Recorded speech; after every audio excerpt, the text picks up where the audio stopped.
Nick the Cabbie, story number 2, a cab driver's daughter story.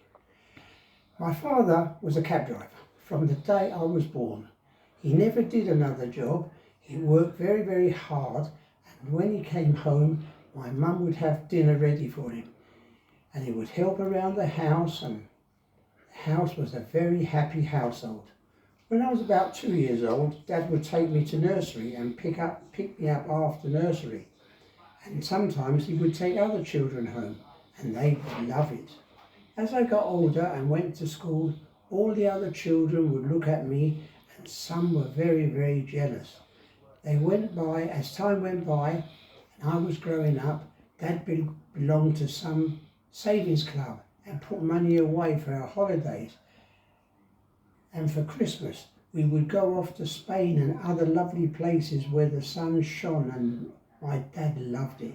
He would take me and Mum to very nice places to eat, and at the end of it, the holiday, he would get back in the cab and go to work, making sure I was always ready for school, dressed nicely and smart.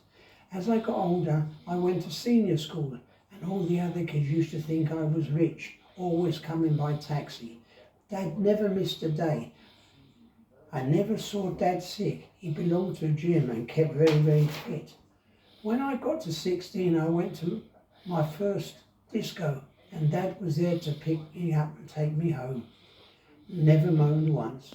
One day, I met a boy who quite liked me and asked me if he could take me out. I told my mum, and she said, "Well, better ask your dad. I will tell Dad when he gets home." We all sat down to eat. My mum gave me the nod, and I said, "Dad, can I ask you something?" "Of course you can."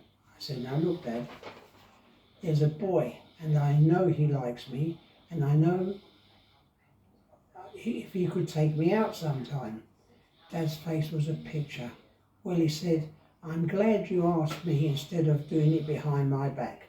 "Who is the boy?" he said. "He's a boy in my class, and he's very nice looking, and he's very clever. His dad is a doctor and his mum is a nurse in the hospital. And I'll tell you when I've spoken to him. I'm speaking to your mum, and I'll tell you about it later." That night. "And what's his name, by the way?" "It's Charlie," I said. That evening he made me sit down.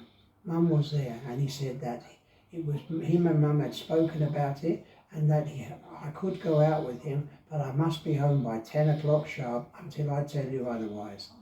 Charlie and me went out together for a long time, and when we got older, we both went to university.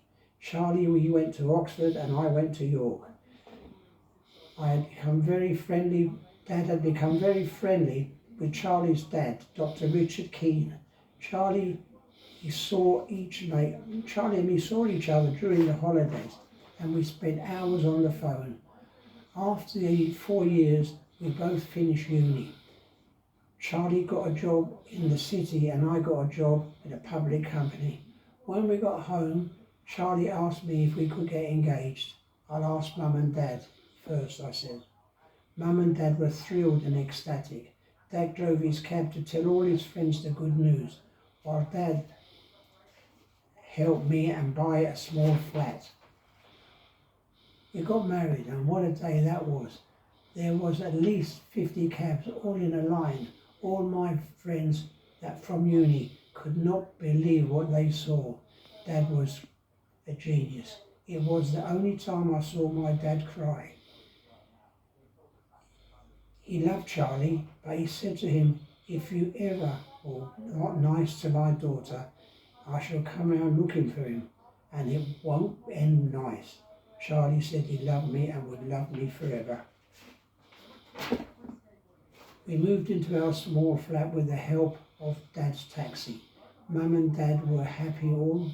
One day Mum rang me and asked me to come over. She told me that Dad was not well and had lung cancer. Dad died about a year later, and what a day they were. So many cabs that they had to have a police escort. Every day I cry for my lovely Dad. He was the best of the best, and I will miss him to the day I die. I love my lovely cab driving dad.